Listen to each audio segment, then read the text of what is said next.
দর্শক স্বাগত জানাচ্ছি দ্য ইনসাইডের আন্তর্জাতিক সংবাদে। শুরুতেই জানিয়ে দিব সংবাদ শিরোনাম, পরে বিস্তারিত। প্রথমেই জানাবো, অবশেষে খোঁজ মিলল ইরানের পারমাণবিক অস্ত্রের। এরপরে জানাবো, ট্রাম্পের বাণিজ্য যুদ্ধে আক্রান্ত কানাডা, মার্কিন পণ্যে পাল্টা শুল্কারোপ। এবং সবশেষে জানাবো, মিলল খবর, আমেরিকার 15 সামরিক ঘাঁটি শেষ। দর্শক এতক্ষণ দেখছিলেন সংবাদ শিরোনাম, এবার বিস্তারিত। তবে তার আগে অনুরোধ থাকবে, ভিডিওতে একটি লাইক দিন আর চ্যানেলটি সাবস্ক্রাইব করে কমেন্টে জানিয়ে দিন আপনি কোন দেশ বা কোন জেলা থেকে আমাদের এই সংবাদটি দেখছেন এবং শুনছেন।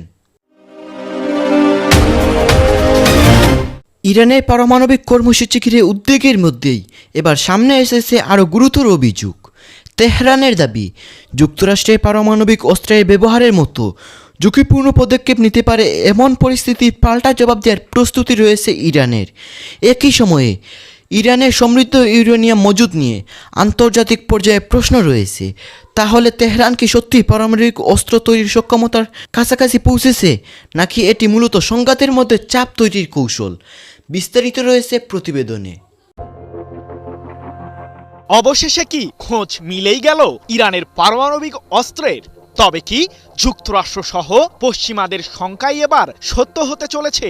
কারণ সাম্প্রতিক সময়ে জাতিসংঘের পরমাণু পর্যবেক্ষক সংস্থা IAEA বহুবার দাবি করেছে যে সমৃদ্ধ ইউরেনিয়াম ব্যবহার করে পারমাণবিক অস্ত্র তৈরির কাজ চালাচ্ছে ইরান। শুধু তাই নয়, ইসরায়েলের প্রধানমন্ত্রী বেনিয়ামিন নেতানিয়াহুও হুঙ্কার দিয়েই জানিয়েছিলেন তার শাসনামলে ইরান কোনোদিন পারমাণবিক অস্ত্র তৈরি করতে পারবে না। তাহলে কি ইহুদিবাদীদের ফাঁকি দিয়ে নিজেদের সফলতার গল্প বিশ্বকে জানাতে চলেছে তেহরান?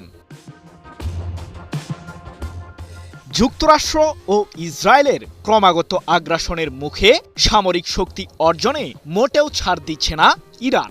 যুদ্ধের জন্য সর্বদা প্রস্তুত থাকতে প্রয়োজনীয় সক্ষমতা অর্জন করেই চলেছে ইরানের সর্বোচ্চ প্রতিরক্ষা বাহিনী IRGC। তাই তো বাহিনীটির জ্যেষ্ঠ কর্মকর্তা ব্রিগেডিয়ার জেনারেল ইয়াদুল্লাহ জাভানি বলেছেন, ইহুদিবাদীদের বিরুদ্ধে যুদ্ধের জন্য সর্বদা প্রস্তুতিতেই রয়েছি আমরা।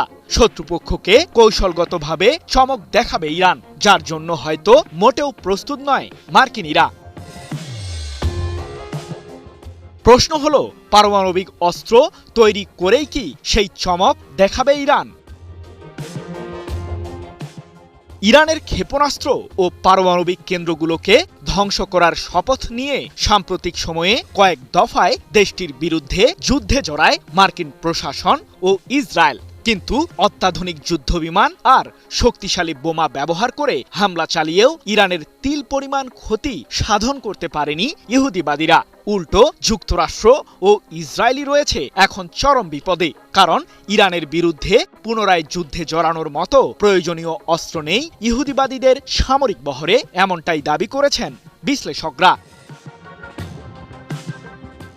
যুক্তরাষ্ট্র ও ইসরায়েলের এমন বেহাল দশার মাঝেই তাদেরকে চমকে দেওয়ার মতো তথ্য দিয়েছেন ইরানের জ্যেষ্ঠ ধর্মীয় নেতা মোহাম্মদ নবী মুসাভি ফার্দ। পারমাণবিক ইস্যুতে মতাদর্শ পরিবর্তনের ইঙ্গিত দিয়ে তিনি বলেছেন, শত্রুরা যদি আমাদের বিরুদ্ধে আগ্রাসন বৃদ্ধি করে তাহলে পারমাণবিক অস্ত্র হাতে তুলে নেবে ইরানের সামরিক বাহিনী। আমাদের পারমাণবিক কর্মসূচি একটি অভ্যন্তরীণ বিষয়, এটিকে ঘিরে ভিন্ন কোনো দেশের নাক গলানো উচিত নয়। যদিও সাম্প্রতিক যুদ্ধে ইরানের কঠোর পাল্টা প্রতিক্রিয়ার মুখে যুক্তরাষ্ট্র এখন আত্মসমর্পণের প্রায় কাছাকাছি চলে এসেছে। তবে প্রশ্ন থেকেই যায়, পারমাণবিক অস্ত্র তৈরির কি সক্ষমতা আছে ইরানের? সাম্প্রতিক যুদ্ধের মাঝেই যুক্তরাষ্ট্রের প্রেসিডেন্ট ডোনাল্ড ট্রাম্প দাবি করেছিলেন যে পুরোপুরি ধ্বংস হয়েছে ইরানের পারমাণবিক কেন্দ্রগুলো, দেশটি আর এই খাতে ঘুরে দাঁড়াতে পারবে না। যদিও সমরবিদরা বলছেন ভিন্ন কথা। তাদের দাবি, পাহাড়ের অত্যন্ত গভীরে থাকা ইরানের পারমাণবিক কেন্দ্রগুলোকে শক্তিশালী বাংকার বিধ্বংসী বোমা দিয়ে ধ্বংস করা প্রায় অসম্ভব। আর জাতিসংঘের পরমাণু পর্যবেক্ষক সংস্থা IAEA এর সাম্প্রতিক মূল্যায়ন বলছে, ইহুদিবাদীদের হামলার পূর্ব সতর্কতা হিসেবে বিপুল পরিমাণ সমৃদ্ধ ইউরেনিয়ামগুলোকে নিরাপদ স্থানে সরিয়ে নিয়েছে ইরান।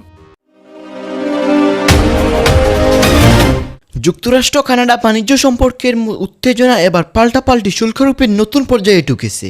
আলোচনায় সমঝোতা না হওয়ার পর কানাডার ওপর মার্কিন শুল্কারোপের জবাবে সমপরিমাণ পাল্টা শুল্কারোপের ঘোষণা দিয়েছে অটোয়া। একই সঙ্গে যুক্তরাষ্ট্রও জানিয়েছে আপাতত কানাডার সঙ্গে নতুন করে আলোচনার পরিকল্পনা নেই। দুই ঘনিষ্ঠ মিত্রের এই বাণিজ্য বিরোধ কোথায় গিয়ে ঠেকেছে থাকছে বিস্তারিত প্রতিবেদনে। বাণিজ্য আলোচনা ভেস্তে যাওয়ার পর থেকেই তুঙ্গে যুক্তরাষ্ট্র কানাডা সম্পর্কের উত্তেজনা। পরস্পরের বিরুদ্ধে পাল্টাপাল্টি কঠোর পদক্ষেপ নিয়ে সম্পর্ক আরও তিক্ত করে তুলছে দুপক্ষই। যুক্তরাষ্ট্রের 50% ট্যারিফের জবাবে সমপরিমাণ পাল্টা শুল্কের ঘোষণা দিয়েছেন কানাডার প্রধানমন্ত্রী মার্ক কার্নি। জানান ইস্পাত, দুগ্ধজাত পণ্য, গৃহস্থালী যন্ত্রপাতি, কৃষি সরঞ্জাম, কাগজ এবং ইলেকট্রনিক্সের মতো খাতগুলোতে আরোপ করা হবে এই শুল্ক, যা কার্যকর হবে আগামী 8 সেপ্টেম্বর থেকে।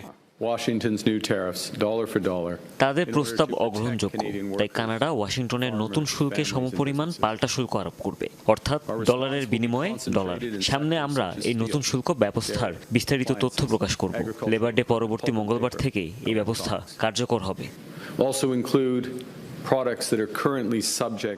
অর্থনীতি ব্যাপক চাপে থাকলেও প্রধানমন্ত্রীর সিদ্ধান্তে সমর্থন দিচ্ছে দেশটির প্রাদেশিক প্রধানরা। প্রেসিডেন্ট ট্রাম্পকে বিশ্বাস করা যায় না। তিনি বারবার খেলার নিয়ম বা গোলপোস্ট পরিবর্তন করেন।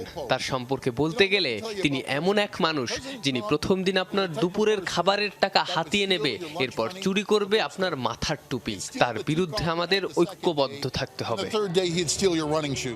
এদিকে যুক্তরাষ্ট্র জানিয়েছে কানাডার সাথে নতুন করে বাণিজ্য আলোচনার পরিকল্পনা নেই তাদের। অটোয়ার পাল্টা শুল্কারোপ পর্যালোচনা করা হচ্ছে বলেও জানিয়েছে দেশটি।